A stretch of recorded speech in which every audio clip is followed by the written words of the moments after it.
அது ஒரு மிக பெரும் சாம்ராஜ்யம். அரசன் அந்த சாம்ராஜ்யத்தை தனது புத்திசாலித்தனத்தாலும் மக்களின் மீதுள்ள அன்பாலும் மிகவும் சிறப்பாக ஆண்டு வந்தான். அந்த நாட்டின் அரசன் தனது மகளான பட்டத்து இளவரசிக்கு மணமுடிக்க ஆசைப்பட்டார். தனக்கு தந்தை என்ற முழு அதிகாரமும் உரிமையும் இருந்தாலும் மகளின் விருப்பத்தை கேட்க வேண்டும் என்பதில் அரசன் உறுதியாக இருந்தான். மகளே, உனக்கு திருமணம் செய்ய முடிவெடுத்துள்ளேன். உன் விருப்பம் என்னவென்று நான் தெரிந்து கொள்ள விரும்புகிறேன் என்று பட்டத்து இளவரசியிடம் அரசன் கேட்க, தந்தையே, நீங்கள் எதை செய்தாலும் அது என் நல்லதுக்காகவே செய்வீர்கள். எனக்கு திருமணம் செய்து கொள்வதில் சம்மதம். ஆனால் எனக்கு வரப்போகும் இளவரசனிடம் அழகு, அறிவு, செல்வம், வீரம் இவற்றையெல்லாம் தாண்டி எனக்கு பிடித்த வகையில் சில குணங்கள் இருக்க வேண்டும் என்று எதிர்பார்க்கிறேன். அதற்கு மட்டும் எனக்கு அனுமதி தாருங்கள் என்று பட்டத்து இளவரசி கேட்டார். மகளின் விருப்பத்தை புரிந்து கொண்ட அரசர் அமைச்சர்களை அழைத்து எப்படி இளவரசிக்கு தகுந்த இளவரசர்களை தேர்ந்தெடுப்பது என்று வெகு நேரம் ஆலோசனை செய்தனர். அமைச்சர்கள் ஆலோசனை செய்து சில போட்டிகளையும் நேர்காணல்களையும் நடத்தி சிறந்த 5 இளவரசர்களை அரசன் முன்னால் நிறுத்தினார்கள். என் மகளை மணமுடிக்க இறுதி போட்டியில் தேர்வாகியுள்ள இளவரசர்களை அன்புடன் வரவேற்கிறேன். இந்த மைதானத்தில் அடங்காத குதிரை ஒன்று நிறுத்தப்பட்டுள்ளது.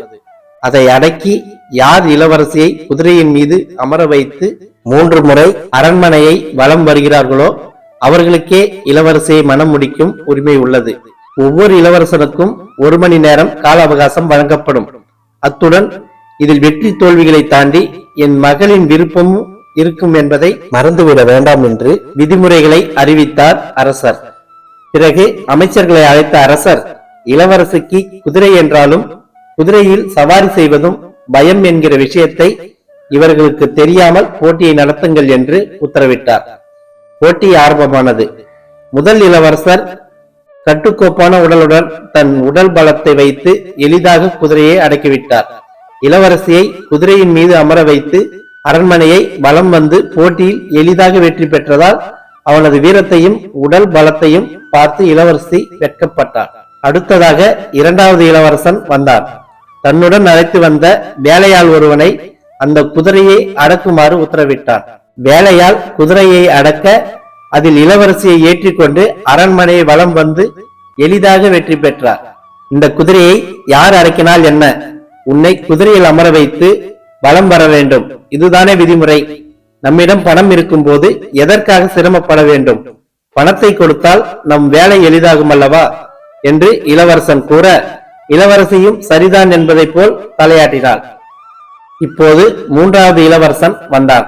ஆனால் அவன் குதிரைக்கு அருகில் செல்லாமல் பல்லாக்கு ஒன்றை வரவழைத்து இளவரசியை அதில் ஏற்றுக்கொண்டு அழகான மலைகளையும் கொட்டும் அருவிகளையும் பூத்து குலுங்கும் பூந்தோட்டங்களையும் இளவரசிக்கு காட்டினார். இளவரசியே, எனக்கு குதிரையை அடக்குவது, அதில் உங்களை ஏற்றிக்கொண்டு வலம் வருவது மட்டுமே வீரமல்ல. நீங்கள் என்னுடன் இருக்கும் ஒவ்வொரு நிமிடத்தையும் என்னால் அழகாக மாற்ற முடியும். ஒரு பெண்ணின் மனதை வெல்வதும் வீரம்தான் என்று கூற இளவரசி மனம் நெகிழ்ந்தாள். அடுத்ததாக 4வது இளவரசன் வந்தான். இளவரசியின் அழகில் மயங்கியவன் ஒரு ஓவிய பலகையில் தூரிகையை எடுத்து இளவரசியை தத்துவமாக வரைந்தான். பிறகு, இளவரசியே, இந்த குதிரையை அடக்குவது, வில்லை உடைப்பது போன்ற வீர விளையாட்டுகளில் எனக்கு உடன்பாடில்லை. என்னுடன் இருக்கும் போது உங்களின் அழகை ஓவியங்களாக வரைந்து உங்களை ஆச்சரியப்படுத்திக் கொண்டே இருப்பேன் என்று தான் வரைந்த இளவரசியின் ஓவியத்தை தந்துவிட்டு அங்கிருந்து கிளம்பினான். இளவரசன் வரைந்த தன் உருவத்தை பார்த்து தன் அழகால் தானே சொக்கி போனார். கடைசியாக 5வது இளவரசன் வந்தான். அவன் குதிரையை அடக்க எவ்வளவோ முயற்சி செய்தான். ஆனால் குதிரை மூர்க்கத்தனமாக உதைத்ததால் கீழே விழுந்தவனுக்கு காயம் உண்டானது. இதற்கிடையில் குதிரையின் ஆக்ரோஷத்தை பார்த்து இளவரசி பயப்படுவதை கவனித்தான். உடனே இளவரசியை அழைத்துக் கொண்டு குதிரையின் அருகில் சென்ற இளவரசன் குதிரையை இளவரசி பாசத்துடன் தடவி கொடுக்க கற்றுக் கொடுத்தான். குதிரை இளவரசியின் செயலை கண்டு அமைதியாக இருந்தது. பிறகு இளவரசியை மெதுவாக குதிரையில் ஏற்றிக்கொண்டு பாதுகாப்பாக வலம் வரும்போது இளவரசி செய்த சிறிய தவறால் குதிரை இருவரையும் கீழே தள்ளிவிட்டது. தவறு தன் மீதுதான் என்பதை புரிந்து கொண்ட இளவரசி அரசரிடம் கூறி இன்னும் ஒரு முறை வாய்ப்பு வாங்கி தருகிறேன் என்று கூற, பரவாயில்லை என்று இளவரசன் பெருந்தன்மையுடன் அங்கிருந்து தோல்வியுடன் வெளியேறினான்.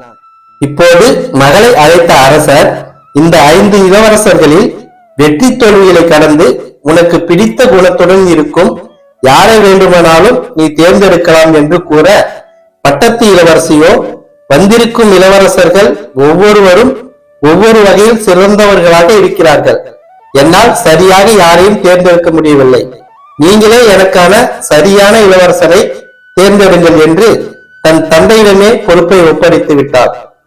அன்று முழுவதும் பலமாக யோசித்த அரசர் காலையில் தன் மகளை மணமுடிக்க போகும் இளவரசனை தேர்ந்தெடுத்தார். இளவரசனை பார்க்க வரும்படி அரசன் பட்டத்து இளவரசியை அழைக்க, யார் அந்த வெற்றியாளன் என்று தெரிந்து கொள்ள இளவரசி ஆர்வமாக ஓடி வந்தாள். வந்து பார்த்தவள் 5வதாக வந்த இளவரசன் அங்கே நின்று கொண்டிருக்க ஆச்சரியத்துடன் தன் தந்தையிடம், இவர் போட்டியில் தோல்வி அடைந்தவர், இவரை எப்படி, என்ன காரணத்திற்காக தேர்ந்தெடுத்தீர்கள் என்று ஆர்வமாக கேட்டார். மகளே, முதல் இளவரசன் தன் வீரத்தையும் பலத்தையும் காட்டுவதில் தான் குறியாக இருந்தார். உனக்கு எது பிடிக்கும், என்ன தேவை என்பதையெல்லாம் யோசிக்காமல் உன் உணர்வுகளுக்கு மதிப்பு தராமல் வெறும் வெற்றியை மட்டுமே பெற்றார். 2வது இளவரசன் பணம் இருந்தால் போதும், எல்லாவற்றையும் வாங்கிவிடலாம் என்ற மமதியில் இருந்தார். செல்வத்தால் மட்டுமே பெறக்கூடிய மகிழ்ச்சி நீண்ட காலம் நிலைக்காது. செல்வத்தையும் தாண்டிய உணர்வுபூர்வமான மகிழ்ச்சியை அவனால் தர முடியாது. 3வது இளவரசன் உன்னை மலை, அருவி, பூந்தோட்டம் என்று சிறிது நேரம் மகிழ்ச்சியாக வைத்திருந்தான்.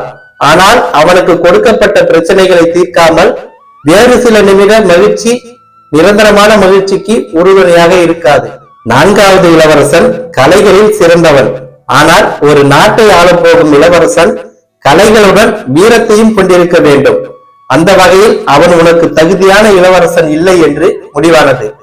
5வதாக வந்த இளவரசன் போட்டியில் தோற்றுவிட்டார். ஆனால் உன் விருப்பம் என்ன, உனக்கு என்ன பிரச்சனை என்பதை தெளிவாக புரிந்து கொண்டார். நீ குதிரையை பார்த்து பயப்படுவதை புரிந்து கொண்டு குதிரையை உன் கைகளால் தடவி கொடுத்து உன்னிடம் இருந்த பயத்தை போக்கி உன்னை குதிரையில் பாதுகாப்பாக ஏற்றிக்கொண்டு உன்னை பாதுகாப்பதில் கவனமாக இருந்தான்.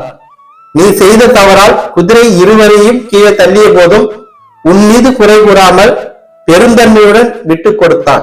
செல்வம், வீரம், அழகு இவற்றையெல்லாம் தாண்டி விட்டு கொடுத்தல், துணைவியின் விருப்பு வெறுப்புகள், தனக்கு சமமான மரியாதை, தன் துணைவியின் பலம் எது, பலவீனம் எது என்பதையெல்லாம் தெரிந்து எவன் நடந்து கொள்கிறானோ அவனே சிறந்த கணவன்.